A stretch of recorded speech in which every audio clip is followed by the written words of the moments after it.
নবী করিম সাল্লাল্লাহু আলাইহি ওয়াসাল্লাম তিনি যখন মক্কায় দাওয়াতি কাজ আরম্ভ করলেন, কাফির মুশরিকরা তখন আল্লাহর নবীর বিরোধিতা আরম্ভ করলো।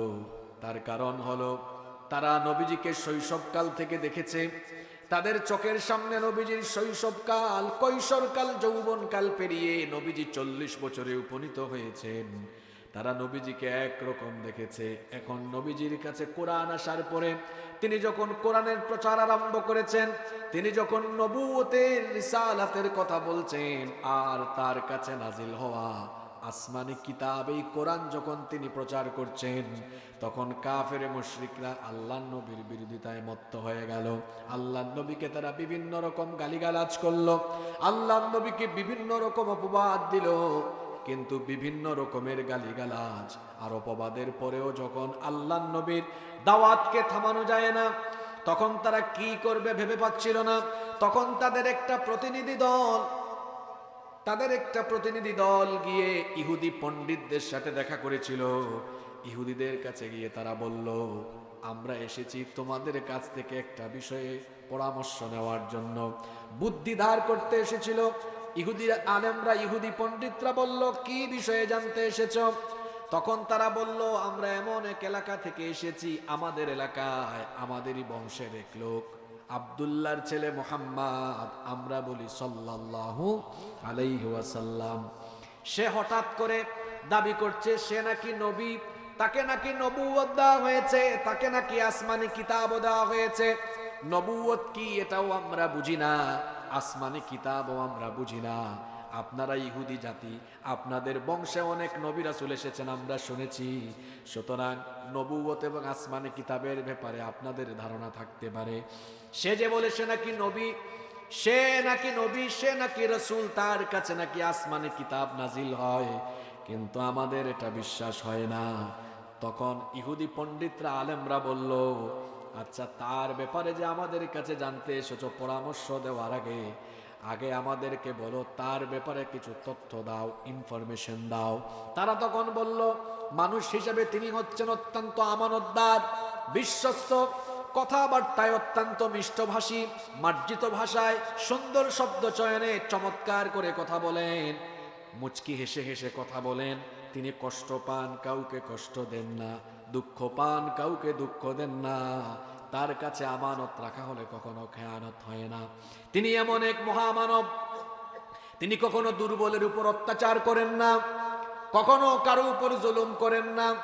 ব্যক্তি হিসেবে তিনি অসাধারণ, সততা, স্বচ্ছতা, জবাবদিহিতা, আমানতদারিতা, এক কথায় মানবীয় যত উত্তম গুণাবলী আছে, একটা গুণাবলীও তার মধ্যে অনুপস্থিত নাই। অর্থাৎ মানবীয় চরিত্রের সকল ভালো ভালো দিকগুলো তার চরিত্রের মধ্যে বিদ্যমান। আল্লাহু আকবার। সব বর্ণনা শোনার পরে ইহুদি পণ্ডিত আলেমরা বলল, তোমরা তো তার কথাবার্তা, চালচলন, ব্যবহারের যে পরিচয় দিয়েছো, এ থেকেই বোঝা যাচ্ছে সত্যিকার অর্থেই সে পয়গাম্বারী। কারণ পয়গাম্বার ছাড়া এমন অসাধারণ চরিত্রের অধিকারী কেউ হতে পারে না। কিন্তু সে সত্যিকারের নবী কিনা এটা তোমরা বুঝে ফেলবা। আমরা তোমাদেরকে 3টা প্রশ্ন শিখিয়ে দেই, এই 3টা প্রশ্ন গিয়ে তাকে করো, কারণ এই 3টা প্রশ্নের উত্তর নবী রাসূল ছাড়া অন্য কেউ দিতে পারবে না। এবার তারা খুশি হয়ে গেল, বলল, ঠিক আছে, আপনারা আমাদেরকে সেই 3টা প্রশ্ন শিখিয়ে দেন। তারা প্রথম প্রশ্নটা শিখিয়ে দিল, যাও তাকে গিয়ে জিজ্ঞেস করো, তাকে গিয়ে আসহাবে কাহাফ সম্পর্কে জিজ্ঞেস করো, গুহাবাসী 7 জন যুবক সম্পর্কে জিজ্ঞেস করো, কেন তারা তাদের এলাকা ছেড়ে গিয়েছিল আর গুহার ভেতরে কতদিন তারা ঘুমিয়েছিল। গুহাবাসী 7 জন যুবক সম্পর্কে তাকে প্রশ্ন করো। 2 নাম্বার প্রশ্ন তারা শিখিয়ে দিয়েছে, কোন কোন রিওয়ায়াতে এসেছে রূহ সম্পর্কে গিয়ে প্রশ্ন করো, কোন কোন রিওয়ায়াতে এসেছে তারা বলেছিল যাও গিয়ে মূসা এবং খাদির আলাইহিমুস সালাম সম্পর্কে জিজ্ঞেস করো, তাদের ঘটনাটা বলতে বলো। আর 3 নাম্বার প্রশ্ন তারা বলেছিল জুলকারনাইন বাদশার ঘটনাটা তোমাদেরকে শোনাতে বলো। যে 3টা প্রশ্ন তারা শিখিয়ে দিয়েছে, 3টা প্রশ্নই, 3টা ঘটনাই আল্লাহর নবী দুনিয়াতে আসার আগের না পরের ঘটনা? আগের ঘটনা। তো এই ঘটনাগুলো আল্লাহর নবীকে যদি আল্লাহ না জানান, তাহলে তার তো জানার কথা না। এই জন্য ইহুদি পণ্ডিতরা 3টা প্রশ্ন শিখিয়ে দিল। এই কাফেরেরা এবার মক্কার কাফেররা যে প্রতিনিধি দল পাঠিয়েছিল, এই প্রতিনিধি দল এসে এবার মক্কার কাফের নেতৃবৃন্দকে এটা জানালো। তারা এবার বলল, এতদিনে তারা বলল মুহাম্মদ, আমরা বলি সাল্লাল্লাহু আলাইহি ওয়াসাল্লামকে আটকানোর একটা তরিকা পেলাম। তারা গিয়ে এবার জিজ্ঞেস করলো, তারা বলল মুহাম্মদ, সবাই বলেন সাল্লাল্লাহু আলাইহি ওয়াসাল্লাম, আমরা তোমার কাছে 3টা প্রশ্ন করব, যদি তুমি এই 3টা প্রশ্নের উত্তর দিতে পারো তাহলে আমরা তোমার নবুয়তের উপরে বিশ্বাস স্থাপন করব। নবীজি বললেন, ঠিক আছে, প্রশ্ন করো। তারা এবার এই 3টা প্রশ্নই করলো। আল্লাহর নবী এবার তাদেরকে উত্তর দিলেন, ঠিক আছে, আগামীকাল আমি তোমাদের প্রশ্নের উত্তর দিব। শুনতেছেন আপনারা? আগামীকাল উত্তর দিব। আল্লাহর নবী ভেবেছিলেন এরা চলে যাওয়ার পরে হয়তো আল্লাহ তাআলা জিবরিল পাঠাবেন, ওহী নাজিল হবে, আর ওহী নাজিল হয়ে গেলে আল্লাহর নবী কাফিরদেরকে সেটা জানিয়ে দিবেন। কাফিররা এবার পরবর্তী দিন, দ্বিতীয় দিন এসেছে। আসার পরে বলল, মুহাম্মদ, আমরা বলি সাল্লাল্লাহু আলাইহি ওয়াসাল্লাম, তোমার কথা মতো আজকে আমরা দ্বিতীয় দিন এসেছি, আমাদেরকে আমাদের প্রশ্নগুলোর উত্তর দাও। আল্লাহর নবী বললেন, তোমাদের প্রশ্নের উত্তর আজকে দিব না, আগামীকাল আবার আসো। এক কাফের আরেক কাফেরের চেহারার দিকে তাকায়, কই, দেখছো কারবার, সম্ভবত এতদিনে সে ধরা খেতে যাচ্ছে। নাউজুবিল্লাহ। মনে মনে তারা একটু খুশি। এবার তারা পরের দিন, অর্থাৎ 3 নম্বর দিন এসেছে। তারা এসে বলল, মুহাম্মদ, সবাই বলি সাল্লাল্লাহু আলাইহি ওয়াসাল্লাম, আজকেও আসলাম, এবার 3টা প্রশ্নের জবাব দাও। আল্লাহর নবী বললেন, আজকেও আমি উত্তর দিব না, আগামীকাল আসো। আল্লাহর নবী অপেক্ষায় আছেন, কিন্তু জিবরিল আল্লাহর নবীর কাছে আসেন না, ওহী নাজিল হয় না। পরবর্তী দিনও কাফেররা আসলো, আল্লাহর নবীকে জিজ্ঞেস করলো, নবীজি কোনো জবাব দিলেন না। এইভাবে যখন দিন যেতে লাগলো, সময় যেতে লাগলো, কাফির মুশরিকদের মনের ভেতরে সন্দেহ বাড়তে লাগলো। এক কাফির আর এক কাফিরের চেহারার দিকে তাকায় কয়, দেখছো কারবার, এতদিন পরে তারে আমরা জায়গা মতো ধরছি। গোটা মক্কায় কাফের নেতৃবৃন্দ আল্লাহর নবীর ব্যাপারে সমালোচনা আরম্ভ করলো, আর এই দিকে আমার নবীর টেনশন বেড়ে গেল, পেরেশানি বেড়ে গেল। এইভাবে করে যেতে যেতে টোটাল 15 দিন সময় চলে গেল। জুড়ে বলেন কতদিন? 15 দিন পর্যন্ত নবীর কাছে জিবরিল আসলেন না, ওহীও নাজিল হলো না।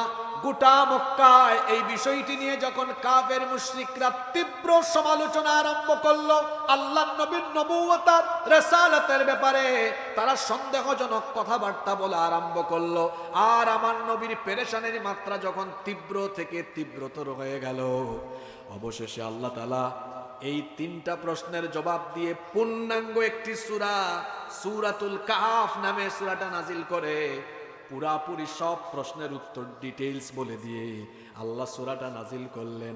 আর কি কারণে 3টা প্রশ্নের জবাব দিয়ে ওহী নাজিল করতে 15 দিন দেরি হলো, সেটাও আল্লাহ তাআলা জানিয়ে দিলেন। আল্লাহ তাআলা বললেন, ওয়ালা তাকুলান্না লিশাইইন ইন্নী ফাইলুন যালিকা গাদান ইল্লা আইয়াশা আল্লাহ। ও নবী, ইনশাআল্লাহ বলা ছাড়া আগামীকাল কিছু বলবেন বা করবেন এটা তো আপনি বলতে পারেন না, কারণ আল্লাহর ইচ্ছা ছাড়া কোনো কিছু হওয়া সম্ভব। তাহলে এই 3টা প্রশ্নের জবাব দিয়ে একটা পূর্ণাঙ্গ সূরা নাজিল হতে 15 দিন দেরি হলো কেন? কি না বলার কারণে? জোরে বলেন, কি না বলার কারণে? আজকে আমি যে আয়াতটা তেলাওয়াত করেছি, ওই আয়াতেও ইনশাআল্লাহর কাহিনী আছে। এখানে 3টা ঘটনা আছে সূরা কাহাফে। 3টা ঘটনার হক আদায় যদি আমি করতে চাই, তাহলে একটানা 3 দিন তাফসীর মাহফিল করলে মোটামুটি হয়তো হক আদায় করা যাবে। কিন্তু আমি আজকে এই সূরার শেষ দিক থেকে ধরেছি, কারণ হলো দেশের এবং গোটা পৃথিবীর চলমান পরিস্থিতিকে সামনে রেখে আমি সূরা কাহাফের শেষের ঘটনাটি, যুলকারনাইন বাদশার ঘটনাটি আমরা ধরেছি। এখানে বাদশা যুলকারনাইন সম্পর্কে বিশদ বর্ণনা দেওয়া হয়েছে। আমি যার নাম বললাম, জুড়ে বলেন তো তার নামটা কি? রব্বুল আলামিন বলছেন, ওয়ায়াসআলুনাকা আন যিল কারনাইন কুল সাআতলু আলাইকুম মিনহু যিকরা। ও নবী, তারা আপনাকে যুলকারনাইন সম্পর্কে জিজ্ঞেস করছে। কুল সাআতলু আলাইকুম মিনহু যিকরা, আপনি তাদেরকে বলেন আমি তার ব্যাপারে পূর্ণাঙ্গ বিস্তারিত আমি তোমাদেরকে তেলাওয়াত করে বা আমি তোমাদেরকে পুরো বৃত্তান্ত শুনিয়ে দিচ্ছি।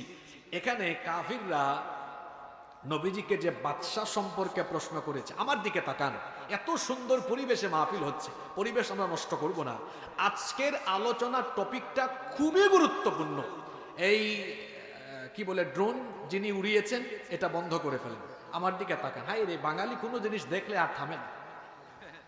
আপনাদের এলাকা তো বড় সুন্দর, সামনে নদী, এটা কি নদী নাকি? চমৎকার পরিবেশ, এত সুন্দর পরিবেশে মাহফিল। বাংলাদেশের সব জায়গায় এত সুন্দর পরিবেশ পাওয়া যায় না, দেখতেই তো ভালো লাগতেছে। এলাকা যেমন সুন্দর, মানুষের চেহারা সুরত তেমন সুন্দর। কেন সুন্দর হবে না? এত নেয়ামত এখানে, হ্যাঁ, নদী আছে, মাছ আছে, আর যে উর্বর জমিন, এখান থেকে ফল ফসল যেভাবে উদ্গীরণ হয়। ইদ্রিস সাহেবের বাসায় দেখলাম যে পরিমাণ মালটা হয়েছে। আবার আপনারা গিয়া সব শেষ করে ফেলিয়েন না। আসার সময় দেখলাম ধান আর ধান, মানে এত নেয়ামত আল্লাহ এলাকায় দিয়েছেন, আলহামদুলিল্লাহ পড়েন। যুলকারনাইন সম্পর্কে জিজ্ঞেস করেছে। যুলকারনাইন কে? যুলকারনাইন ওনার পরিচয়টা আসলে কি?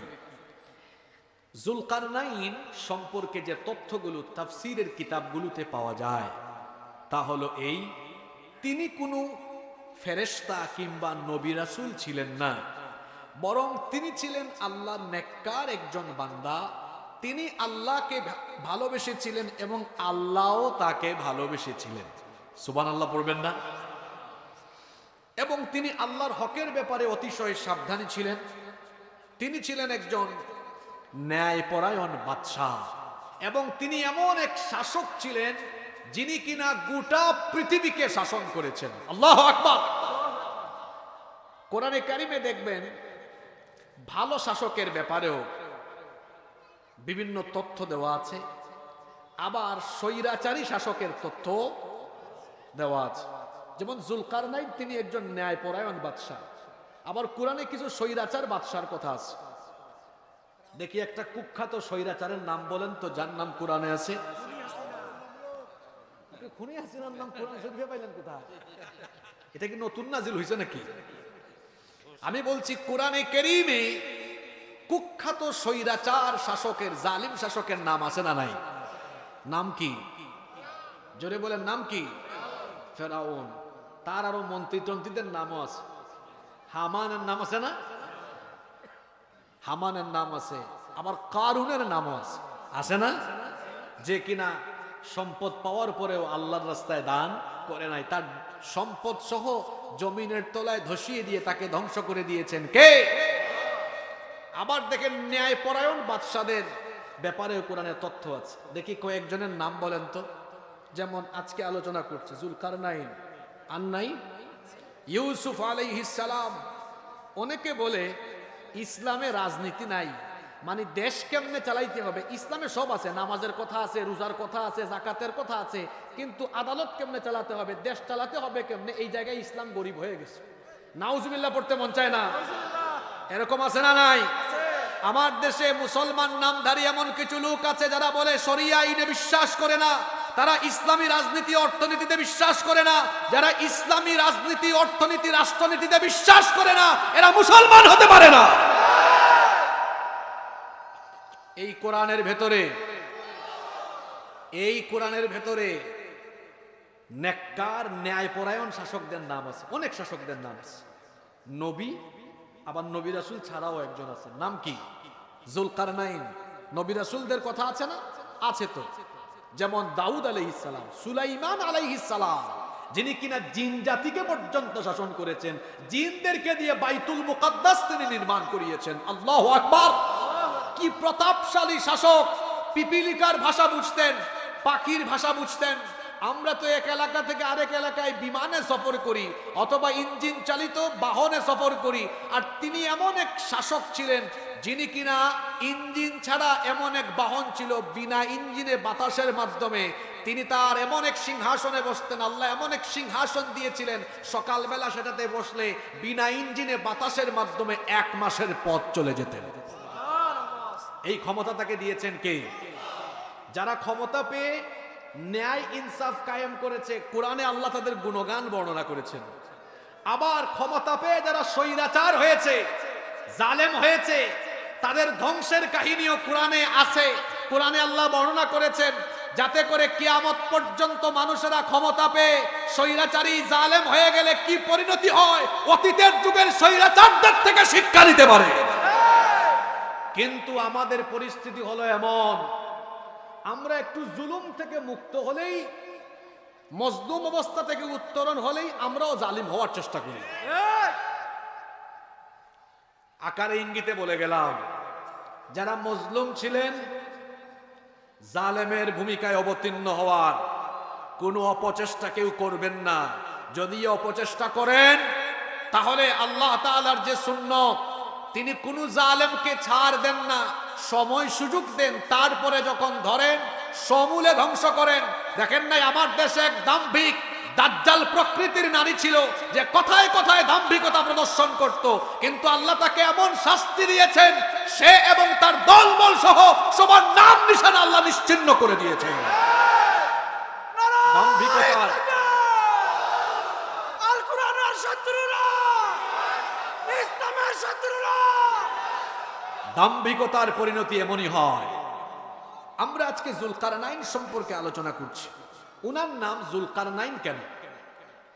তাফসীর ইবনে কাসির এবং ফাতহুল কাদিরের ভেতরে এসেছে। কোন কোন মুফাসসির বলেছেন উনার মাথার মধ্যে দুইটা গুচ্ছ ছিল, মাথার চুলের মধ্যে দুইটা গুচ্ছ ছিল, এই জন্য তাকে বলা হয় জুলকারনাইন, মানে দুই গুচ্ছওয়ালা। কেউ কেউ বলেছেন তিনি পূর্ব আর পশ্চিম অর্থাৎ পাশ্চাত্য আর প্রাচ্যের সব দেশ বিজয় করেছেন বলে তাকে বলা হয় জুলকারনাইন। কোন কোন মুফাসসির বলেছেন তার মাথার দুই দিকে শিংয়ের অনুরূপ দুইটা চিহ্ন ছিল, এজন্য তাকে বলা হয় জুলকারনাইন। আর কেউ কেউ বলেছেন তার মাথার দুই দিকে দুইটা ক্ষত চিহ্ন ছিল, এই জন্য তাকে বলা হয় জুলকারনাইন।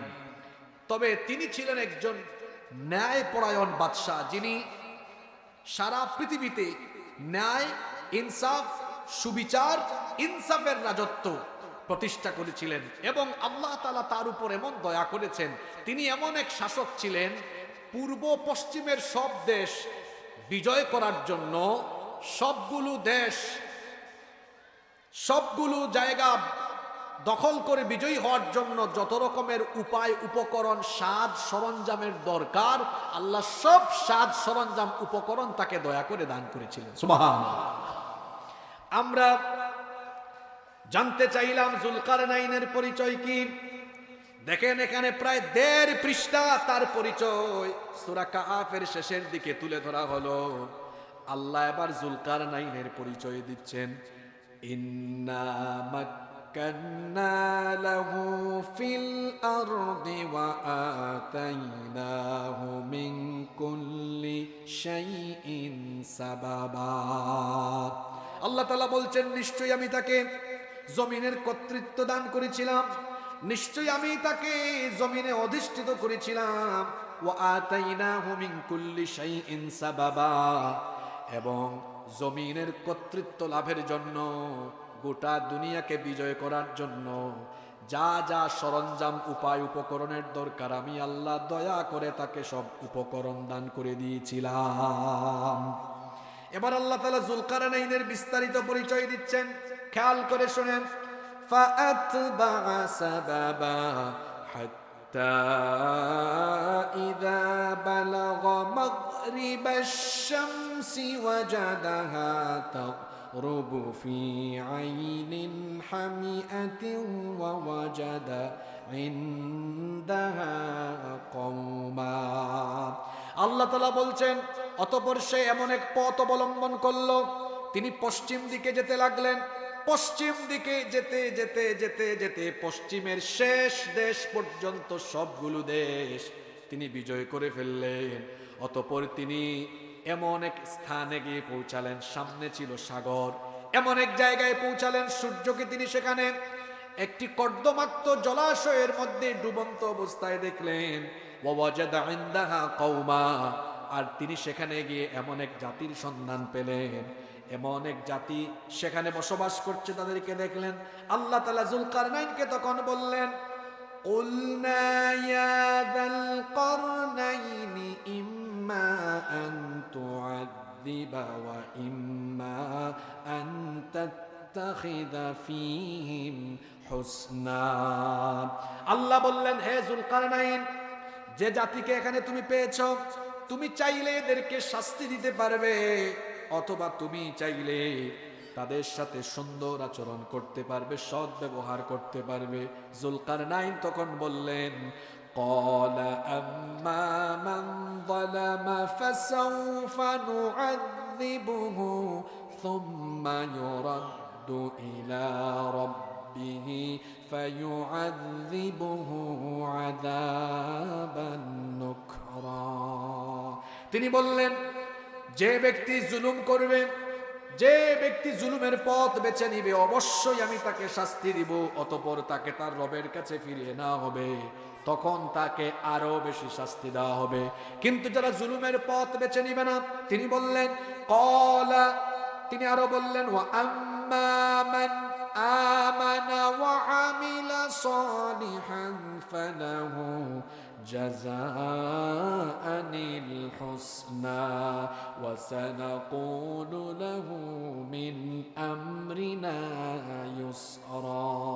তিনি বললেন, যে ব্যক্তি ঈমান এনে সৎ কাজ করবে তার জন্য উত্তম পুরস্কার, উত্তম প্রতিদান রয়েছে। আর আমি ব্যবহারের ক্ষেত্রে তার সাথে সুন্দর এবং নরম কথা বলবো, সুন্দর আচরণ করব। এরপরে আল্লাহ বলছেন, যুলকারনাইন পশ্চিম দিক বিজয় করলেন, এবার তিনি পূর্ব দিকে ছুটে চললেন। আল্লাহ বললেন, সুম্মা আতবাআ সাবাবা, অতঃপর তিনি আরেক পথ অবলম্বন করলেন। হাত্তা ইযা বালাগা মাতলিআশ শামসি ওয়াজাদাহা তাতলুউ আলা কওমিন লাম নাজআল লাহুম মিন দুনিহা সিতরা।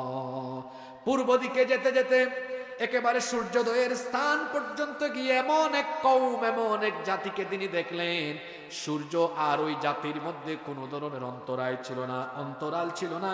আল্লাহ তাআলা এইভাবে করে যুলকারনাইনের পূর্ব পশ্চিম দিকের বিজয় গাথা বর্ণনা করার পরে বললেন, কাযালিকা ওয়া ক্বাদ আহাতনা বিমা লাদাইহি খবরা। এটাই হচ্ছে যুলকারনাইনের আসল ঘটনা, আর তার নিকট যা ছিল সে সম্পর্কে আমি পূর্ণাঙ্গ অবহিত। কষ্ট হচ্ছে আপনাদের? এবার শুনেন যুলকারনাইনের সবচাইতে আশ্চর্যজনক তথ্যটা এবার পরবর্তী আয়াত থেকে শুরু হয়ে যাচ্ছে, কান লাগান।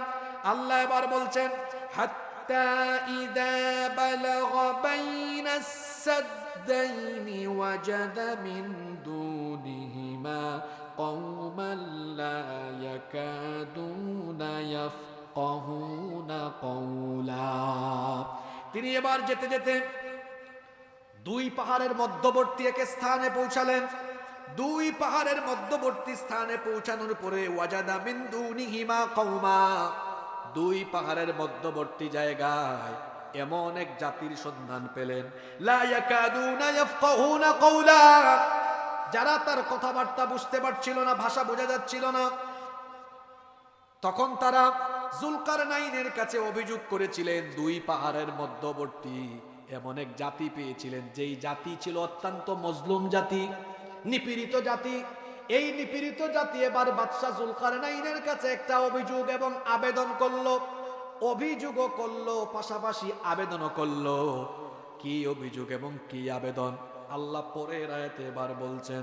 তারা বলেছিল, ক্বালু ইয়া যাল কারনাইনি ইন্না ইয়াজুজ ওয়া মাজুজ মুফসিদুনা ফিল আরদ। তারা বলেছিল, হে যুলকারনাইন বাদশা, ইন্না ইয়াজুজ ওয়া মাজুজ মুফসিদুনা ফিল আরদ, নিশ্চয়ই ইয়াজুজ আর মাজুজ এই দুই সম্প্রদায় ফাসাদ সৃষ্টি করছে, বিশৃঙ্খলা সৃষ্টি করছে। তারা তো আমাদের উপরে বহু অত্যাচার অনাচার চালায়, আমরা তাদের অত্যাচার অনাচারে বড় অতিষ্ঠ। তারা তখন আবেদন করলেন, ফাহাল নাজআলু লাকা খারজান আলা আন তাজআলা বাইনানা ওয়া বাইনাহুম সাদ্দা। তারা বলেছিলেন, বাদশাহ জুলকারনাইন, এই ইয়াজুজ আর মাজুজ দুই গোষ্ঠীর অত্যাচারে আমরা বড় অতিষ্ঠ, এরা বড় হিংস্র, এরা বড় সাংঘাতিক, আপনি এদের অত্যাচার থেকে আমাদেরকে মুক্তি দেন। তারা বললেন, আমরা আপনাকে কিছু খরচ দিব, আমরা আপনাকে কিছু খরচাপাতি দিব, আপনি এই ইয়াজুজ মাজুজ গোষ্ঠী আর আমাদের মধ্যে একটা শক্তিশালী প্রাচীর, একটা দেয়াল নির্মাণ করেন, যেন এরা আর আমাদের এলাকায় ঢুকে বা আমাদের মাঝে এসে এরা যেন অত্যাচার অনাচার চালাতে না পারে। এই জন্য আপনি একটা শক্তিশালী দেয়াল নির্মাণ করে দেন। কিরে যুবকেরা আছেন না ঘুমাই গেছেন? একটু পরে বুঝবেন কেন আজকে এই টপিকটা ধরেছি। যুবকদের জন্য আজকে এই ওয়াজ, বিশেষ করে যুবকদের বেশি কাজে লাগবে। মনোযোগ আছে তো? একটা মজলুম জাতি, এরা বাদশাহ জুলকারনাইনকে দুই পাহাড়ের মাঝখানে তিনি যখন গেলেন, ওই মজলুম জাতি বলল, আমাদেরকে একটু সাহায্য করেন। এখানে দুইটা গোষ্ঠীর অত্যাচারের কথা বলা হয়েছে। বলেন তো দেখি ওই দুই গোষ্ঠীর নাম কি? বলেন। ইয়াজুজ আর এই ইয়াজুজ মাজুজ কিন্তু কিয়ামতের বড় 10টা আলামতের একটা আলামত। এরা আবার কিয়ামতের আগে বের হবে। এরা এখন কোথায়? এরা কিন্তু এখনো আছে, এরা বন্দী। কোথায় বন্দী সেটাও বলবো। আগে আমাকে এটা বলেন, বাদশাহ জুলকারনাইনের কাছে এই মজলুম জাতি কয়টা সম্প্রদায়ের অত্যাচারের ব্যাপারে অভিযোগ করলো? দুইটা। এই দুই জাতির নাম হলো ইয়াজুজ আর মাজুজ। এই ইয়াজুজ মাজুজ এরা আবার কারা? এদের পরিচয় কি? এদের পরিচয় হাদিস শরীফে খুব সুন্দর করে এসেছে। এই ইয়াজুজ আর মাজুজ এরা হচ্ছে আদম আলাইহিস সালামের সন্তানদেরই দুইটা বিশাল খারাপ জাতি। নূহ আলাইহিস সালামের সহিহ বুখারীর বিখ্যাত ব্যাখ্যাকার আল্লামা হাফেজ ইমাম ইবনে হাজার আসকালানি রাহিমাহুল্লাহ, তিনি বলছেন, ইয়াজুজ আর মাজুজ হলো নূহ আলাইহিস সালামের ছেলে ইয়াফেস এর পরবর্তী বংশধরদের দুটা খারাপ গোত্র, এবং এদের চেহারা হলো বড় ভয়ঙ্কর, চক্ষু ছোট। হাদিসে এসেছে সিগারুল উয়ুন, চক্ষু খুব ছোট ছোট, এবং চুলগুলো একটু আউলা জাউলা, উস্কো খুস্কো। চেহারা হলো বড় ভয়ঙ্কর। সাধারণ মানুষদের চেহারা সুরতের মতো এদের চেহারা সুরত নয়।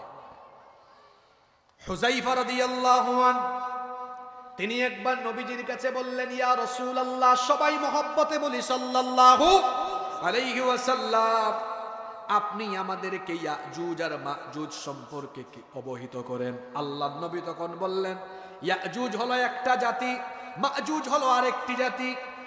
এদের প্রত্যেক জাতির অধীনে রয়েছে আরো 4000 জাতি, আর তাদের কোনো ব্যক্তি ততদিন পর্যন্ত ইন্তেকাল করে না, তাদের কোনো ব্যক্তি ততদিন পর্যন্ত মারা যায় না যতদিন না ওই ব্যক্তি তার চোখের সামনে তার ঔরসজাত কমপক্ষে 1000 সন্তানকে চোখের সামনে দেখতে পায়। আল্লাহু আকবার! কি ভয়ঙ্কর এই গোষ্ঠী ইয়াজুজ আর মাজুজ। আল্লাহর নবী আরো বলেছেন, এরা হলো বড় হিংস্র, বড় বর্বর। এদের একদল হবে আরুজের মতো। আরুজ হলো সিরিয়ার একটি বৃক্ষ, যেটা হলো 120 হাত লম্বা। এবং আল্লাহর নবী এদের কথা আরো বলেছেন, এরা এমন এক জাতি, কোন ঘোড়া ও লোহা এদের মোকাবেলায় দাঁড়াতে পারে না। এদের একদল এক কানের উপরে ঘুমায়, অন্য কান মুড়ি দিয়ে থাকে। বন্য প্রাণী, হাতি, উট, শূকর তাদের সামনে দিয়ে অতিক্রম করলে এরা এমন হিংস্র জাতি, বন্য প্রাণী, উট, হাতি, শূকর এগুলোকে তারা ধরে ধরে খেয়ে ফেলে। আল্লাহু আকবার! এমন এক হিংস্র জাতি। এদের নাম হলো ইয়াজুজ আর মাজুজ। দুই পাহাড়ের মধ্যবর্তী জায়গায় যখন জুলকারনাইন বাদশা পৌঁছালেন, তখন এই মজলুম জাতি জুলকারনাইন বাদশার কাছে বললেন, আপনি এই ইয়াজুজ আর মাজুজের অত্যাচার থেকে আমাদেরকে সাহায্য করেন, এদের অত্যাচার থেকে পরিত্রাণের জন্য আমাদেরকে আপনি সাহায্য করেন। প্রয়োজনে আমরা আপনাকে কিছু খরচাপাতি দিব। এদের আর আমাদের মাঝখানে একটা প্রাচীর আপনি নির্মাণ করে দেন, যাতে করে এরা আর আমাদের কাছে পৌঁছাতে না পেরে। যখন বাদশাহ জুলকারনাইনের কাছে এরাই আবেদন করলো, বাদশাহ জুলকারনাইন তখন কি জবাব দিয়েছিলেন শুনেন।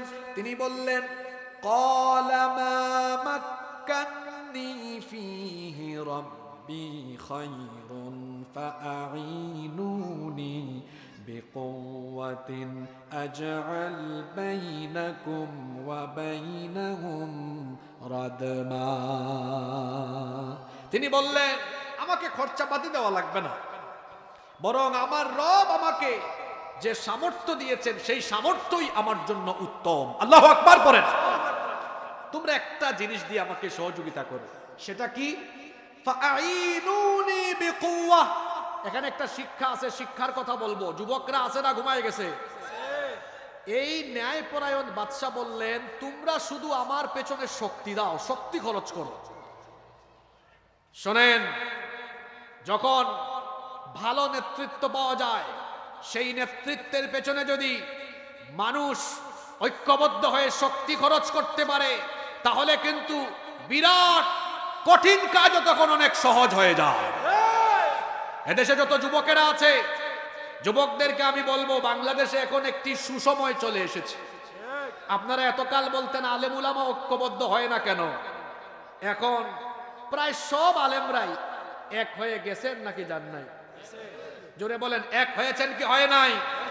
আলেমদের এই ঐক্য দেখে পার্শ্ববর্তী দেশের দাদা বাবুদের ঘুম হারাম হয়ে গিয়েছে। শুধু তাই নয়, উলামা মাশায়েখদের এই ঐক্যের বন্ধন দেখে এই দেশে আধিপত্যবাদী শক্তিদের কলিজায় আগুন ধরে গিয়েছে। আমরা কোরআনের ভাষায় জবাব দিচ্ছি, মুতু বিগাইদিকুম, তোমাদের জ্বালাপুরা নিয়ে তোমরা মরে যাও, আমাদের কিচ্ছু করার নাই। যুবকদেরকে বলছি, আতরের দোকানে ঢুকে কেউ যদি আতর না কিনে 10-15 মিনিট ওই দোকানে থাকে, তার গায়ে আতরের সুবাস লেগে যায়। বিড়ি সিগারেট কেউ না খেলেও যদি পথে ঘাটে বিড়ি খুরের সাথে কেউ খুলাখুলি করে, তার গায়ে বিড়ির গন্ধ হয়ে যায়। আতর না কিনেও আতরের দোকানে থাকলে যেমন আতরের গন্ধ লাগে, তেমনি আলেম উলামা না হয়েও কেউ যদি আলেম উলামার সাথে চলাফেরা করে, দেখা যাবে নামাজ, তারপরে ভালো ভালো চরিত্র, নেক নেক কাজ তার উপরে আসর করতে থাকবে।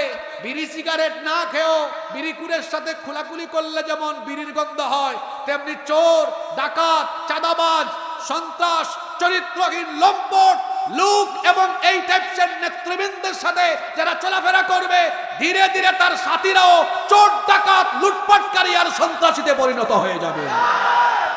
কথায় আছে, সৎ সঙ্গে স্বর্গবাস।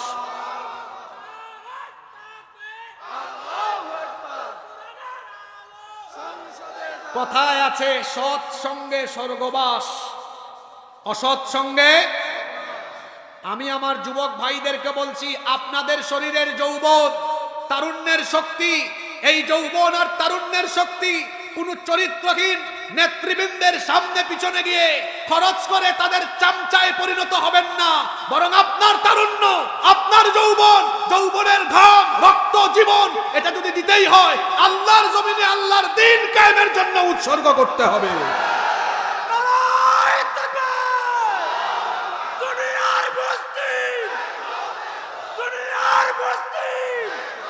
আলেমরা, এদেশের আলেমরা ঐক্যবদ্ধ হয়ে গিয়েছেন।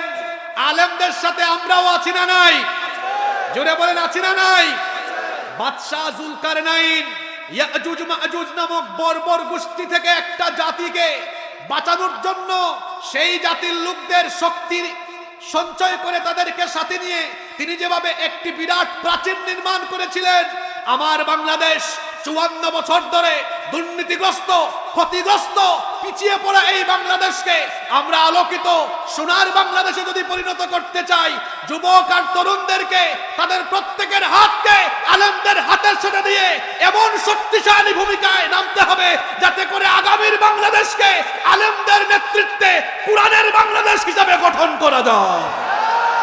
এজন্য আলেম উলামাদের সাথে থাকতে কারা কারা রাজি আছি, দুই হাত তুলে আল্লাহকে দেখান।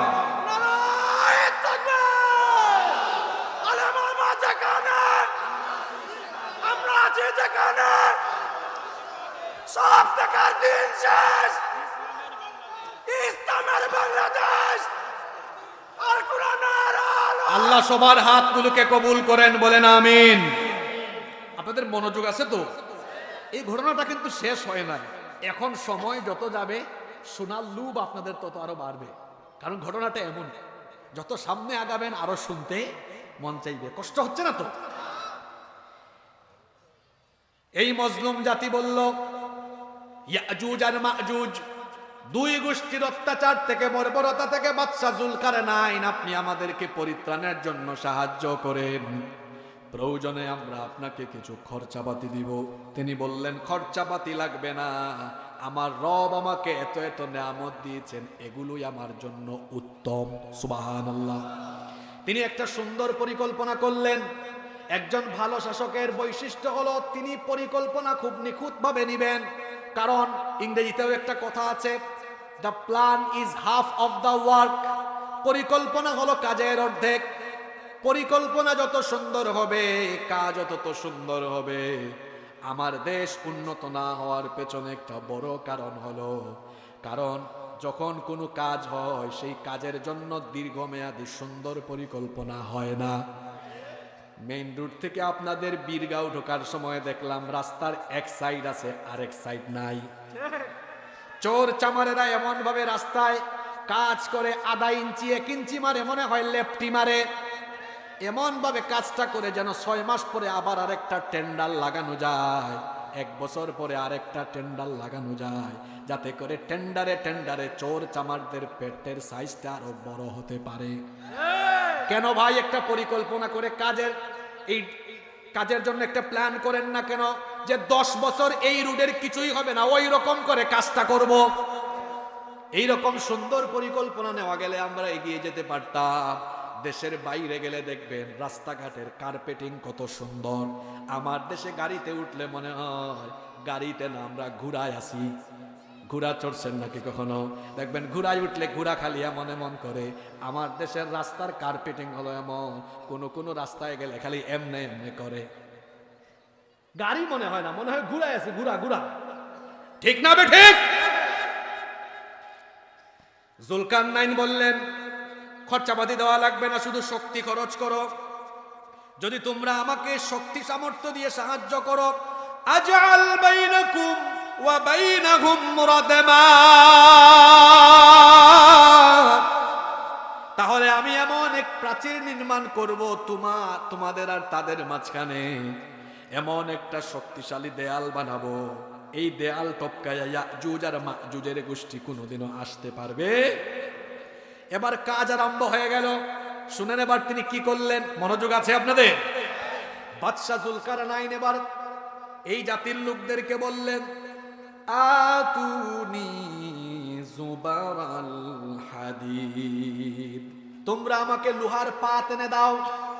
ওই জাতির লোকদের একটা ভালো বৈশিষ্ট্য ছিল, তারা তামা এবং লোহার ধাতুর ব্যবহার জানতো। তামাকে গলিয়ে তারা লোহা, শক্তিশালী লোহা তৈরি করতে পারত, এটা তাদের বৈশিষ্ট্য ছিল। তিনি বললেন, তোমরা আমাকে লোহার পাত এনে দাও।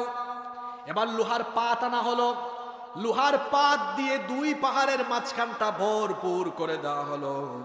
পরের অংশে আল্লাহ বলছেন, হাত্তা ইদা সাওয়া বাইনাস সাদাফাইনি ক্বালা ইনফুখু হাত্তা ইদা জাআলাহু নারা। এবার লোহার পাত দিয়ে 2 পাহাড়ের মাঝখানের অংশ, গ্যাপগুলো পূরণ করে দেওয়া হলো। বিরাট একটা জায়গা জুড়ে লোহার পাত দিয়ে পরিপূর্ণ করে দেওয়া হলো। তিনি এবার বললেন, শোনো, নলে ফু দাও। কয়লান ফুহু, নলের মধ্যে ফু দাও। নলের মধ্যে ফু দিয়ে লোহার তামাকে গলিয়ে সবগুলোকে একটা শক্তিশালী একটা বিরাট লোহার দেয়ালে পরিণত করা হলো। সুবহানাল্লাহ পড়বেন না? যখন ফু দেওয়া হলো, লোহার তামায় আগুন ধরে গেছে। আগুন ধরার পর এটা গলে গেল। এরকম ছিল তাকান, এই পাত বিক্ষিপ্ত ভাবে দেওয়া, কিন্তু বিক্ষিপ্ত ভাবে পাত থাকলে তো এটা শক্তিশালী দেয়াল হবে না। এগুলো জোড়া লাগাই দিতে হবে না? এজন্য বলেন ফু দাও। ফু দেওয়ার পরে এটা গরম হয়ে আগুন ধরলো, তখন লোহার পাত গলে একটা লোহার শক্তিশালী দেয়াল হয়ে গেল। যখন লোহার শক্তিশালী দেয়াল হয়ে গেল তখন তিনি কি করলেন দেখেন। আরে কত হাজার বছর আগের ঘটনা, বিজ্ঞানের জন্ম হয় নাই, কিন্তু বাদশাহ জুলকারনাইনের মাথায় এই বৈজ্ঞানিক বুদ্ধিটা যে কেমনে আসছে, আমি সূরাটা পড়ি আর ভাবি। দেখেন তিনি তখন বললেন, শোনো এবার কি করো। যখন লোহার পাতকে ফু দিয়ে গরম করে আগুন ধরিয়ে একটা শক্তিশালী লোহার দেয়াল প্রাচীর দিয়ে দেওয়া হলো, তিনি এবার বললেন কাজ কিন্তু শেষ হয় নাই। তিনি এবার তাদেরকে বললেন, ক্বালা আতুনি উফরিগ আলাইহি কিতরা। তিনি বললেন এবার তামা নিয়ে আসো। তামা, কপার। কপার, তামা চিনেন না আপনারা? বললেন কপার নিয়ে আসো, তামা। এবার তিনি লোহার পাতকে গলিয়ে যে দেওয়াল করা হয়েছিল তার উপরে তিনি এবার কপার ঢেলে দিলেন, তামা ঢেলে দিলেন। তামা ঢেলে দেওয়ার পরে তিনি এবার ওই জাতির লোকদেরকে বললেন, ফামাসতাউ আন ইয়াযহারুহু ওয়া মাসতাতাউ লাহু নাকাবা। তিনি বললেন, ক্বালা হাদা রাহমাতুম মির রাব্বি, এটা সম্পূর্ণ আমার রবের দয়া। সুবহানাল্লাহ কি বাড়ি গিয়ে বলবেন নাকি? একটা কাজ শেষ করে বললেন এটা কার দয়া? জোরে বলেন কার দয়া? নিজে ক্রেডিট নিয়েছেন না আল্লাহকে দিয়েছেন? তিনি একটা দেয়াল বানালেন দুই পাহাড়ের মাঝখানে। জোরে বলেন তো দেয়ালটা বানালেন কয় পাহাড়ের মাঝখানে? শেষ ইয়াজুজ মাজুজ বন্দী হয়ে গেল, ওখানেই তারা আটকে আছে। আপনাদের প্রশ্ন হতে পারে, হুজুর যে দেয়ালের কথা বলতেছেন ওই দেয়ালটা কোথায় আছে? শুনতেছেন আপনারা? এই বিষয়ে ইতিহাসবেত্তা এবং যারা প্রকৃতি নিয়ে গবেষণা করেন তারা বিভিন্ন জন বিভিন্ন কথা বলেছেন। কেউ কেউ বলেছেন কোরআনে কারীমে সূরা কাহাফে বাদশাহ জুলকারনাইনের যে প্রাচীরের কথা বলা হয়েছে এটা অরুণাচলে অবস্থিত, অরুণাচল। আবার কেউ কেউ বলতেছেন এটা হচ্ছে চীনের মহাপ্রাচীর। কিন্তু ভাই চীনের মহাপ্রাচীর তো ইট দিয়ে তৈরি, সীসা দিয়ে নয়, সুতরাং এই দাবিও ভিত্তিহীন। আবার কেউ কেউ বলেছেন এটা কাস্পিয়ান সাগরের উপকূলে অবস্থিত এবং এটা বানিয়েছেন আলেকজান্ডার দ্য গ্রেট। এই দেয়াল তৈরিতে আবার লোহা এবং তামা ব্যবহার হয়েছে। সেখানে একটা তুরনও আছে যা কাস্পিয়ান গেট বা আলেকজান্ডার গেট নামে পরিচিত এবং এর ব্যাপ্তি এত বেশি, দারিয়াল এবং দারবেন্ট নামে দুটি শহরে এর ব্যাপ্তি। দারিয়াল রাশিয়া এবং জর্জিয়ার সীমান্তে অবস্থিত। এটিকে বলা হয় কাজবেক পাহাড়ের পূর্ব প্রান্ত, আর দারবেন্ট রাশিয়ার দক্ষিণে অবস্থিত একটি শহর। এটিকে বলা হয় পৃথিবীর উঠান। আলেকজান্ডার নির্মিত এ দেয়ালের উচ্চতা হলো 20 মিটার আর পুরুত্ব হলো 3 মিটার। এই যে জুলকারনাইনের নির্মিত প্রাচীরটা কোন জায়গায়, এক একজন এক এক কথা বললেও আমি বলছি পৃথিবীর কোনো বিজ্ঞান বা কোনো মানুষ এখনো ওই প্রাচীরের অস্তিত্ব খুঁজে পায়নি। যদিও রাশিয়ান একদল মুসলিম গবেষক তারা দাবি করছেন তারা কাস্পিয়ান সাগরের উপকূলে বরফে ঢাকা বিশাল মাইলের এলাকা জুড়ে তারা মেটালিক যন্ত্রপাতি দিয়ে তারা এর কিছুটা ইঙ্গিত পেয়েছেন, কিন্তু আমি এটা ব্যক্তিগতভাবে বিশ্বাস করি না। বিশ্বাস না করার পেছনে একটা বৈজ্ঞানিক কারণ আছে। এবার সেই বৈজ্ঞানিক কারণটা আপনাদের সামনে তুলে ধরছি। মনোযোগ আছে আপনাদের? দেখেন আল্লাহর কালাম কত চমৎকার বর্ণনা দিয়েছে। আল্লাহ তো চাইলে এখানে বলতে পারতেন যে জুলকারনাইন একটা দেয়াল বানিয়েছেন, এতটুকু বললে হয়তো। কি দিয়ে বানিয়েছেন বিস্তারিত বর্ণনা না দিলেও হতো, কিন্তু কোরআনে কারিমে বিস্তারিত বর্ণনা আছে না নাই? দেখি কি মনে রাখছেন, সবক দেন। প্রথমে কি করেছেন, লোহার পাত সেখানে ফু দিয়ে আগুন দিয়ে গলায়া তারপরে সেটার উপরে কি ঢেলে দেওয়া হয়েছে? জোরে বলেন কি ঢেলে দেওয়া হয়েছে? মাশাআল্লাহ, সবার মেমোরাইজিং ক্যাপাসিটি ভালো। এবার শোনেন কেন ডিটেইলস বর্ণনা কোরআনে এভাবে দেওয়া হয়েছে। সুবহানাল্লাহ, আল্লাহর কোরআন কতটা সায়েন্টিফিক আপনারা দেখেন। আপনারা বলেন তো, লোহা বেশি শক্তিশালী না কপার তামা বেশি শক্তিশালী? হ্যাঁ, লোহা লোহা লোহা বেশি শক্তিশালী। কিন্তু লোহা যতই শক্তিশালী হোক না কেন, আপনারা জানেন লোহার একটা ধর্ম হলো, লোহা যখন আগুনের এই পানির সংস্পর্শে আসে লোহায় তখন কি ধরে? হ্যাঁ বলেন, কি ধরে? জং ধরে, মরিচা ধরে। কিন্তু তামা লোহা অপেক্ষা কম শক্তিশালী হলে তামারও একটা ধর্ম আছে। এই তো বলে ফেলছে, তামায় কি ধরে না? এটা তো একটা ধর্ম বলছেন, তামার কিন্তু আরেকটা ধর্ম আছে। সেটা হলো, তামা যখন এইরকম উন্মুক্ত পরিবেশে থাকে তখন বাতাসের অক্সিজেনের সাথে তামা কানেক্টেড হয়ে অক্সিডেশন পদ্ধতিতে, বিজ্ঞান বলছে উন্মুক্ত পরিবেশে তামা থাকলে তখন বাতাসের অক্সিজেনের সাথে তামা অক্সিডেশন পদ্ধতিতে মিলিত হয়ে একটা গ্রিন প্রোটেক্টিভ লেয়ার, মানে একটা সবুজ রং ধারণ করে। এটা আমার কথা না, এটা বিজ্ঞানীদের কথা। যখন তামা উন্মুক্ত পরিবেশে থাকে অক্সিডেশন পদ্ধতিতে এটা একটা গ্রিন প্রোটেক্টিভ লেয়ার, একটা সবুজ লেয়ার ধারণ করে। তাহলে বাদশাহ জুলকারনাইন কয়েক হাজার বছর আগে দেয়াল বানায়া উপরে যেহেতু তামা ঢেলে দিয়েছেন, তার মানে এটা সবুজ হতে হতে এই দেয়াল এখন সবুজের রঙের সাথে মিশে গিয়েছে, যার অস্তিত্ব এখন খুঁজে পাওয়া সহজ না কঠিন? জোরে বলেন, সহজ না কঠিন? তবে জুলকারনাইন একটা কথা বলেছেন, সেটা কি? এই দেয়াল বানানোর পরে তিনি বলেছেন এই দেয়াল কিন্তু চিরদিন থাকবে না, একদিন এই দেয়াল চূর্ণ বিচূর্ণ হয়ে যাবে, মাটির সাথে মিশে যাবে। কখন এটা মিশে যাবে শোনেন। জুলকারনাইন প্রাচীর বানিয়ে ওই জাতির লোকদেরকে বলেছিলেন, ফাইদা জাআ ওয়া'দু রাব্বি জাআলাহু দাক্কা ওয়া কানা ওয়া'দু রাব্বি হাক্কা। তিনি বললেন এই প্রাচীর একদিন আমার রবের ওয়াদা মোতাবেক চূর্ণ বিচূর্ণ হয়ে যাবে। আল্লাহ যেদিন ইচ্ছা করবেন ওই দিন এই প্রাচীর ধ্বংস হয়ে যাবে। আল্লাহর চাওয়ার আগ পর্যন্ত, আল্লাহর হুকুম না হওয়া পর্যন্ত ইয়াজুজ মাজুজের গোষ্ঠী যতই চেষ্টা করুক না কেন, তারা এই প্রাচীর ভেদ করে আসতে পারবে না। তবে একটা সময় এরা এই প্রাচীর ভেদ করে আসবে।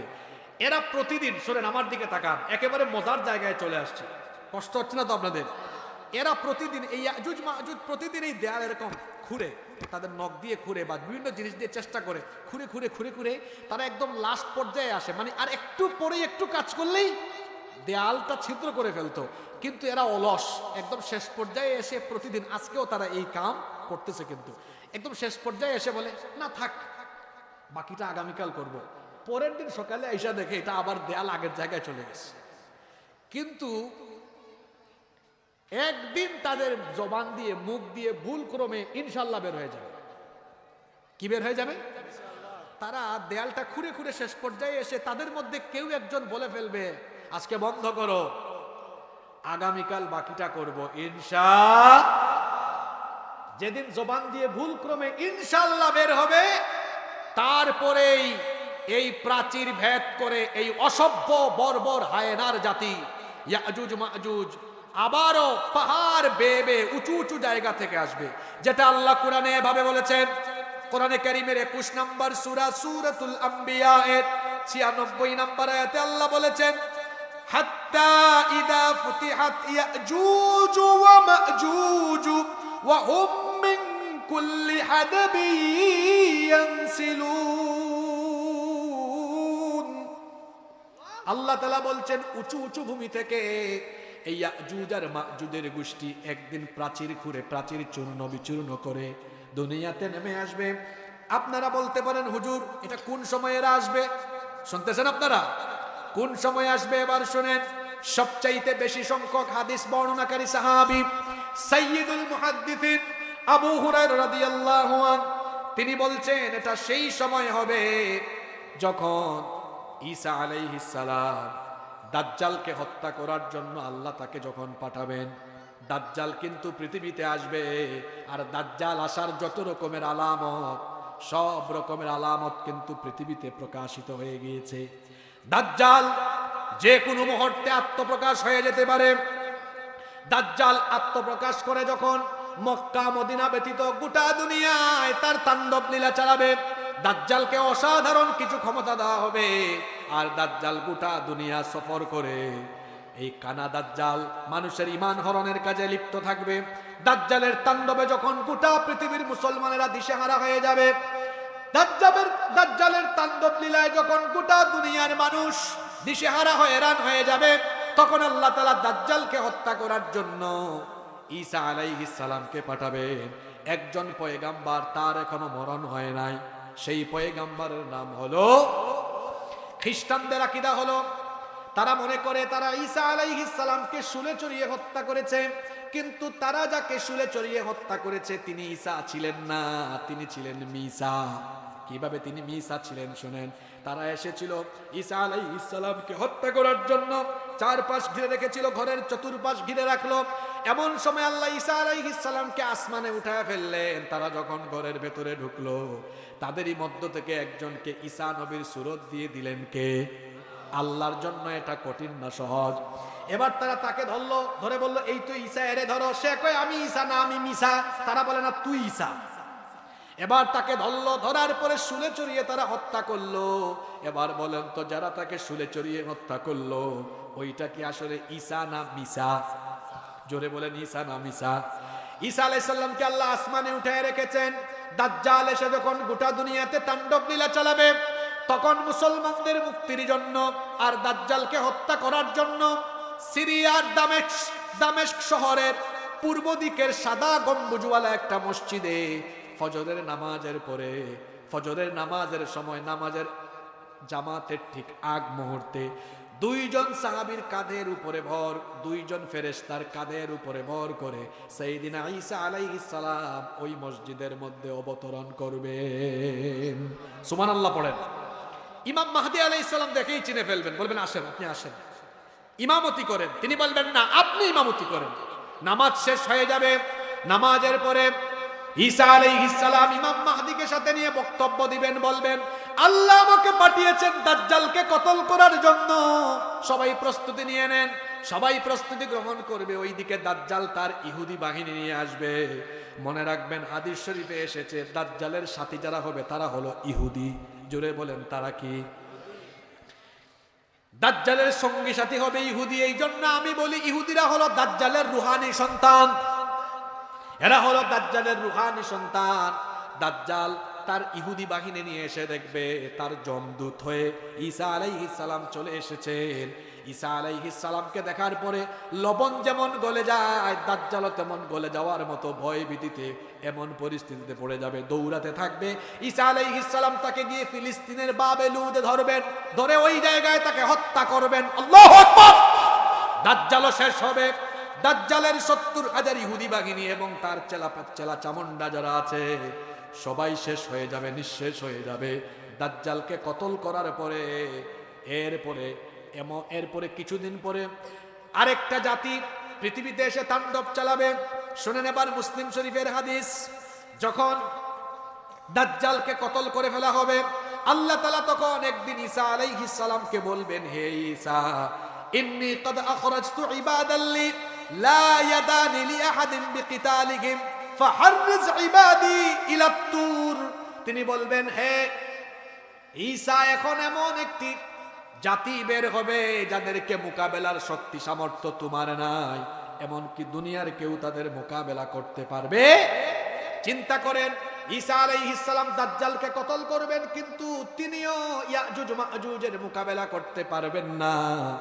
আল্লাহ তাকে বলবেন, ঈসা, তুমি তোমার সঙ্গী সাথী মুসলমানদেরকে নিয়ে তুর পাহাড়ে অবস্থান নাও।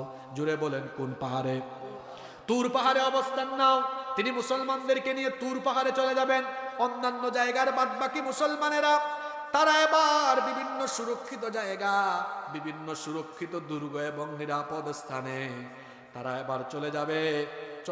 তারা এবার সেখানে গিয়ে আশ্রয় নিবে। পানাহারের বস্তু সামগ্রী মানুষ সাথে নিয়ে যাবে, কিন্তু এক বিরাট অভাব অনটন দেখা দিবে। তখন অবস্থা এমন হবে, একটা গরুর মস্তককে তখন 100 দিনারের চাইতেও উত্তম মনে করা হবে। মানুষেরা অভাব অনটনে দুর্ভিক্ষে পড়ে যাবে।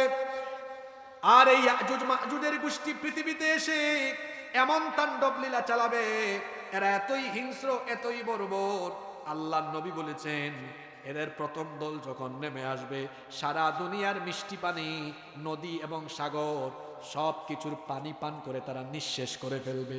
চিন্তা করতেছেন আপনারা কি হিংস্র? এই যে সামনে এটা নদী না, পৃথিবীতে যত নদী আছে, সাগর আছে, এদের প্রথম দল এসে সারা দুনিয়ার নদ নদী সাগরের পানি পান করে নিঃশেষ করে ফেলবে। আল্লাহু আকবার। পরবর্তী দল এসে দেখবে কিছুই নাই, অবস্থা দেখে মনে হবে পৃথিবীতে কোনোদিন পানি ছিল না। সারা দুনিয়াতে এরা তাণ্ডব লীলা চালাবে, সারা পৃথিবীতে তারা তাণ্ডব লীলা চালাবে, তাদের হিংস্রতা বর্বরতা ছড়িয়ে দিবে। এই অবস্থা দেখে ঈসা আলাইহিস সালাম তিনি আল্লাহর দরবারে আবেদন করবেন, হে আল্লাহ, এই ইয়াজুজ আর মাজুজ দুই অসভ্য বর্বর গোষ্ঠী থেকে তুমি আমাদেরকে বাঁচাও। আল্লাহ ঈসা আলাইহিস সালামের দোয়া তখন কবুল করবেন। ঈসা আলাইহিস সালামের দোয়া কবুল করে আল্লাহ তাআলা তখন ইয়াজুজ আর মাজুজের ঠিক এই জায়গায়, এই যে এখানে ঘাড়ের মধ্যে একটা ভাইরাস রোগের জন্ম দিবেন, একটা ছোঁয়াচে রোগ মহামারী আকার ধারণ করবে, একজন থেকে আরেকজনের মধ্যে ছড়িয়ে যাবে দ্রুত গতিতে। গোটা ইয়াজুজ আর মাজুজের অসভ্য বর্বর গোষ্ঠীর প্রত্যেকটা সদস্যদের মধ্যে এই মহামারী ছোঁয়াচে রোগটা ছড়িয়ে যাবে এবং এই মহামারীতে আক্রান্ত হয়ে ইয়াজুজ মাজুজের গোষ্ঠী মারা যাবে। যার হুকুমে, জুড়ে বলেন তিনি কে? পৃথিবীতে এমন এক ভয়াবহ পরিস্থিতি হবে, সারা দুনিয়ার অর্ধ হাত পরিমাণ জায়গাও ফাঁকা থাকবে না। সারা দুনিয়ার সকল জমিন তাদের লাশে পরিপূর্ণ হয়ে যাবে, তাদের লাশ পচে গলে দুর্গন্ধ হয়ে যাবে।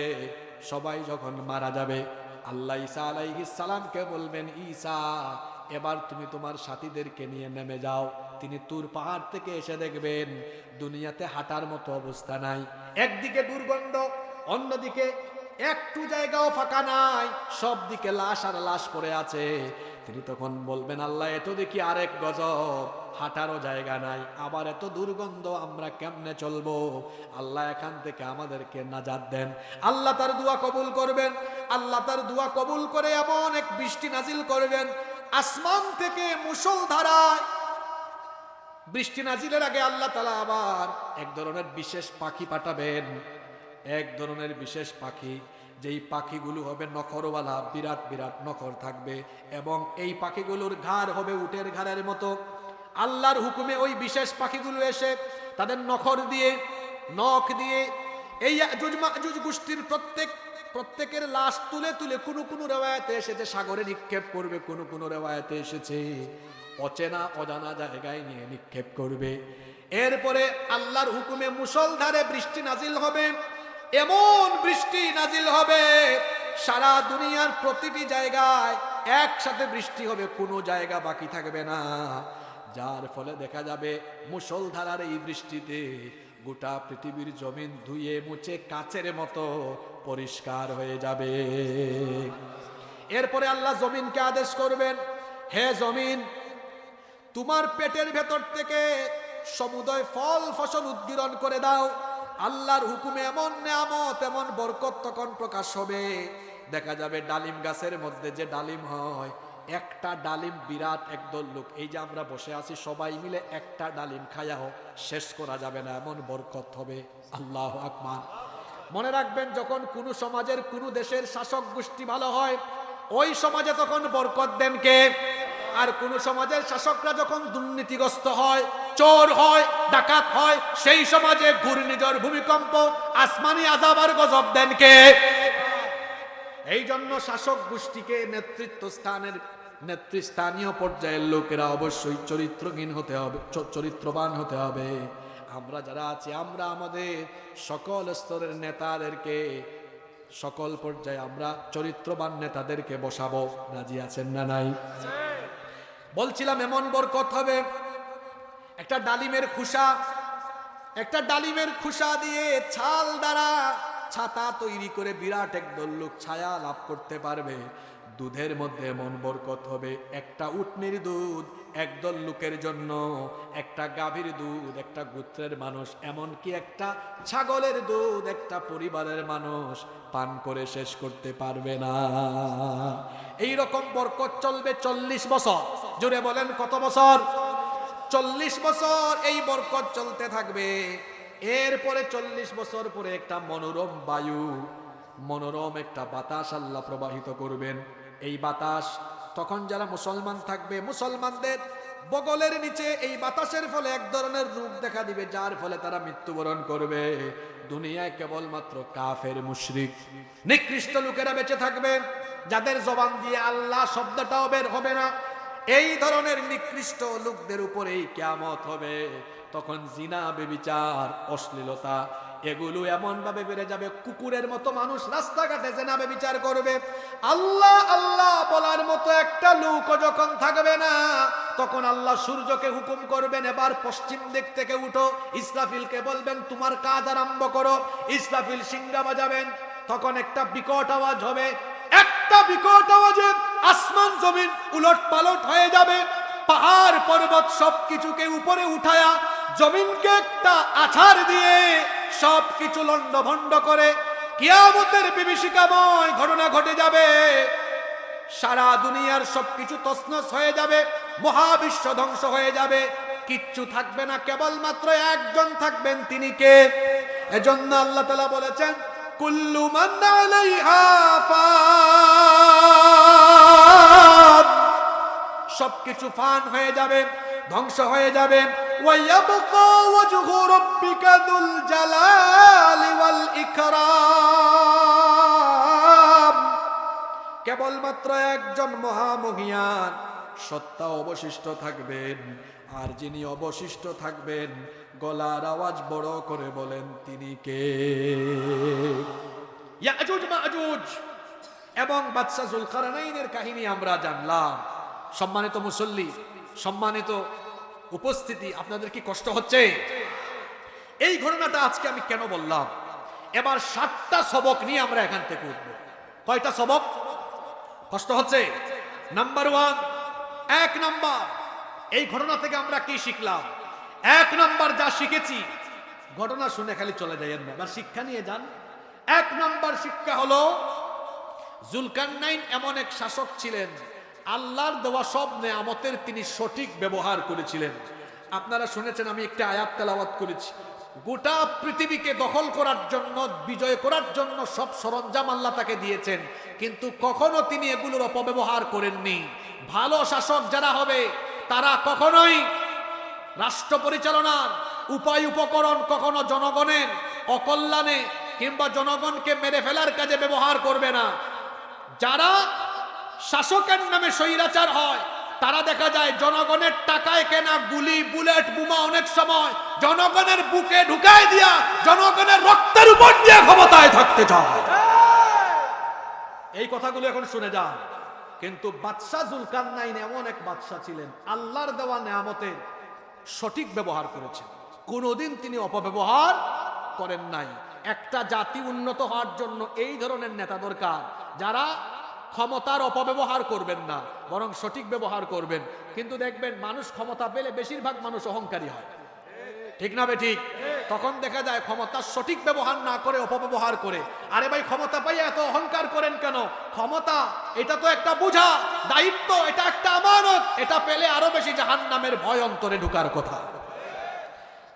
যুলকারনাইনের ঘটনা থেকে আমরা প্রথম শিক্ষা পেলাম, এই বাদশা আল্লাহর নেয়ামতের সঠিক ব্যবহার করেছেন। 2, তিনি ছিলেন ন্যায়ের পথে অবিচল একজন বাদশা, যিনি বিনয়ী ছিলেন, অহংকারী ছিলেন না। গোটা পৃথিবীতে তিনি সুবিচার কায়েম করেছেন, অবিচার করেননি, জুলুম করেননি। সুতরাং ভালো শাসকের বৈশিষ্ট্য হলো, তারা ন্যায় ইনসাফ কায়েম করবে, তারা কখনো অবিচার করবে না, জুলুম করবে না। যারা অবিচার করে, জুলুম করে, এরা ভালো শাসক নয়, এরা হলো স্বৈরাচার, এরা হলো জালেম। 3 নাম্বার শিক্ষা হলো, তিনি এমন এক বাদশা ছিলেন, যিনি দুর্বলকে প্রোটেকশন দিয়েছেন, নিরাপত্তা দিয়েছেন। ওই যে 2 পাহাড়ের মাঝখানে এক মজলুম জাতি, এদেরকে তিনি নিরাপত্তা দেন নাই। কিন্তু আমার দেশে আপনারা তাকান, আমাদের দেশে, আমাদের সমাজে দেখবেন, যারা ক্ষমতা পায় এরা দুর্বলদেরকে আরো দুর্বল করে রাখতে চায়। আমার দেশে সবচেয়ে বেশি অত্যাচার দুর্বলদের উপরে, সবচেয়ে বেশি অত্যাচার দুর্বলদের উপরে। কিন্তু বাদশাহ জুলকারনাইন এমন ছিলেন, তিনি দুর্বলদের সহযোগী ছিলেন, কখনো তিনি দুর্বলদেরকে অত্যাচার করেননি। নাম্বার 4, 4 নাম্বার, তিনি ছিলেন একজন প্রজ্ঞাবান বিচক্ষণ শাসক, যিনি পরিকল্পনা ভিত্তিক কাজ করতেন। মনে আছে প্রাচীরের নির্মাণ করার আগে কিভাবে পরিকল্পনা করে কাজ করলেন? সুতরাং একজন ভালো শাসকের বৈশিষ্ট্য হলো তিনি যখন তার অধস্তনদেরকে নেতৃত্ব দিবেন, তখন তিনি পরিকল্পনা ভিত্তিক কাজ করবেন, পরিকল্পনা করে করে আগাবেন। পরিকল্পনা করে করে আগালে সেই কাজে বরকত যিনি বাড়িয়ে দেন তিনি কে? 5 নাম্বার, তিনি এমন এক শাসক ছিলেন, তিনি নিজে কাজ করেছেন আর তাওয়াক্কুল করেছেন কার উপরে? জোরে বলেন, কার উপরে? আপনারা জানেন প্রাচীর বানানোর পরে তিনি বলেছেন এটা কার দয়া? আল্লাহর দয়া। আল্লাহর উপর তার আস্থা, বিশ্বাস, অবিচলতা ছিল। তারপরে নাম্বার 6 নাম্বার, তিনি ছিলেন একজন জ্ঞান অন্বেষণকারী, বিনয়ী, সত্যের একজন প্রতিষ্ঠাকারী, যিনি কিনা ঘুরে ঘুরে সারা দুনিয়া সফর করেছেন, জ্ঞান অর্জন করেছেন, আর জায়গায় জায়গায় ন্যায় বিচার কায়েম করেছেন, যিনি কখনো অহংকার বা দাম্ভিকতা দেখাননি। তিনি ছিলেন একজন বিনয়ী শাসক। নাম্বার 7 নাম্বার হচ্ছে, এই ঘটনা থেকে আমরা আরেকটা জিনিস শিক্ষা পাই। এই সূরা নাজিলের প্রেক্ষাপটেও ইনশাআল্লাহর একটা ঘটনা আছে, আবার ইয়াজুজ মাজুজের প্রাচীর টপকানোতেও ইনশাআল্লাহর একটা হিকমত আছে। তার মানে ভবিষ্যতের কোনো কাজ, ভবিষ্যতের কোনো কথাবার্তা আমরা যখন বলবো, তখন অবশ্যই বলবো ইনশাআল্লাহ, কারণ আল্লাহর ইচ্ছা ছাড়া কোনো কিছু হয় না। আমি দেখেছি, এখনো দিব, আল্লাহর ইচ্ছা ছাড়া কোনো কিছু হয় না। তবে ইনশাআল্লাহ আমাদের দেশে অপব্যবহারও আছে। অনেকে কয় আগামীকাল আমার একটা সিনেমা মুক্তি পাবে, ইনশাআল্লাহ আগামীকাল আমার একটা গান রিলিজ হবে। যুবক, অনেক জায়গায় যুবকরা যাত্রাপালার বা নাটকের আয়োজন করে, আগামীকাল আমাদের এলাকায় কনসার্ট হবে ইনশাআল্লাহ। এটা কি ইনশাআল্লাহ না নাউজুবিল্লাহ? এটা কি ইনশাআল্লাহর সঠিক ব্যবহার না অপব্যবহার? জুলকারনাইনের এবং ইয়াজুজ মাজুজের এই ঘটনা থেকে যে শিক্ষাগুলো বললাম, এই শিক্ষাগুলো বাস্তবায়ন করে যদি আমরা আমাদের সমাজের প্রতিটি স্তরে এইভাবে করে ন্যায়পরায়ণ, নীতিবান শাসক আমরা সেট করতে পারি, আমাদের দেশ বদলে যাবে ইনশাআল্লাহ।